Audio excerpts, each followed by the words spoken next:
কালো জাদু করে আমার জন্য আসার প্রত্যেকটা বিয়ের ঘরই ভেঙে দিত আমার চাচি এবং চাচাতো ভাই। একটা মানুষ যখন আরেকটা মানুষের ক্ষতি চায় তখন যে কতটা নিচে নামতে পারে আর নিজের পরিবারের মানুষগুলো যে কতটা নিচু হতে পারে সেটা আজকে আপনাদেরকে বলবো। আমার নাম সুমাইয়া, বাড়ি রংপুরে। আমার জীবনের এই ঘটনাগুলো শুরু হয় যখন আমি ক্লাস 8 পড়ি, তখন থেকেই। আমার আপন চাচাতো ভাই শুভ আমার সাথে সেম ক্লাসে পড়তো, কিন্তু বয়সের দিক থেকে সে আমার থেকে 3 বছরের বড় ছিল। কোন একটি কারণে 3 বছর সে পড়াশোনা একদম বন্ধ রেখেছিল, আর তারপর আমরা দুজন একসাথে একই ক্লাসে ভর্তি হয়েছিলাম। আমার থেকে সে বয়সে একটু বড় হলেও আমরা যেহেতু একই ক্লাসে পড়তাম তাই আমাদের মধ্যে অনেক বন্ধুত্বের সম্পর্ক ছিল। মানে আমি তার কাছে সব কথা বলতাম, সে আমার কাছে সব কথা বলতো। আমরা তো স্কুলে একই ক্লাসে পড়তামই, তবে সন্ধ্যার পর যখন আমরা হালিমা আন্টির কাছে পড়তে যেতাম তখন আমরা দুজন একসাথে পড়তে যেতাম। আমাদের ছোটবেলার বেশিরভাগ সময় একসাথে কেটেছে। তবে যখন আমি ক্লাস 8 পড়ি তখন একদিন আমার ভাই আমাকে বলে সে নাকি আমাকে পছন্দ করে, আর বড় হলে নাকি সে আমাকে বিয়ে করবে। আমাদের স্কুলটা আমাদের বাড়ি থেকে অনেক দূরে ছিল।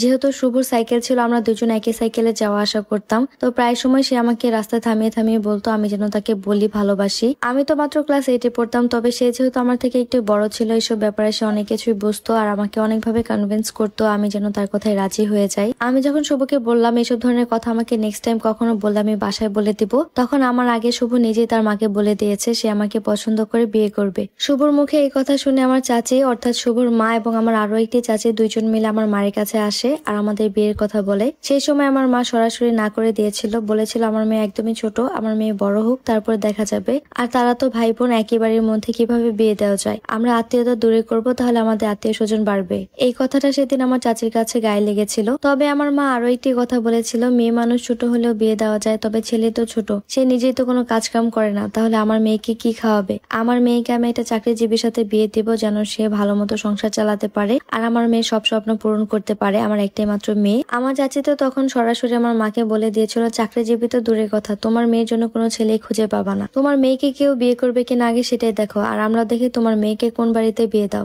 আমার মা ভেবেছিল চাচি হয়তো বা কথাগুলো একটু রাগের মাথায় বলেছে, তারপরে সবকিছু ঠিকঠাক হয়ে যাবে। আর তারপরে কিন্তু সবকিছু নর্মাল হয়েও গেছিল। আমি যখন ক্লাস 10 পড়ি তখন আস্তে আস্তে আমার কিছু বিয়ের ঘর আসতে শুরু করে। আর আমাদের গ্রাম অঞ্চলে এসএসসি পাশ করা মানে মেয়ের বয়স হয়ে গেছে, এখন তাড়াতাড়ি করে বিয়ে দিতে হবে। আশেপাশের এলাকা থেকে আমার জন্য অনেক ভালো ভালো বিয়ের ঘর আসতো এবং আমাকে বাসায় দেখতেও আসতো। তবে তারা যখন চলে যেত, চলে যাওয়ার পরে আমার বিয়েটা কোনো না কোনো কারণে ভেঙে যেত।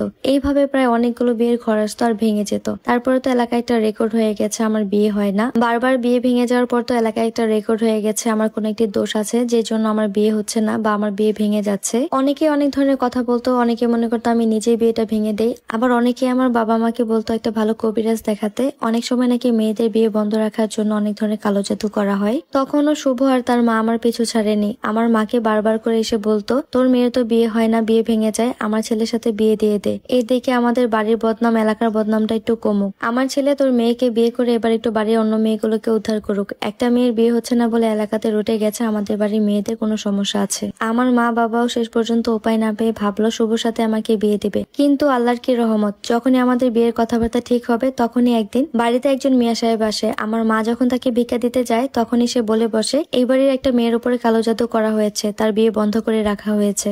আমার মা তখন সাথে সাথে চমকে উঠে তাকে প্রশ্ন করে আপনি কিভাবে এই কথাটি জানলেন আর আপনি কে। পুরো ঘটনা বলার আগে একটু বলি, যেসব আপুরা আমার শাড়িটি দেখে পছন্দ করেছেন তারা কিন্তু এই শাড়িটি পেয়ে যাবেন আমাদের ফেসবুক পেজ দ্য ড্রেস আপে।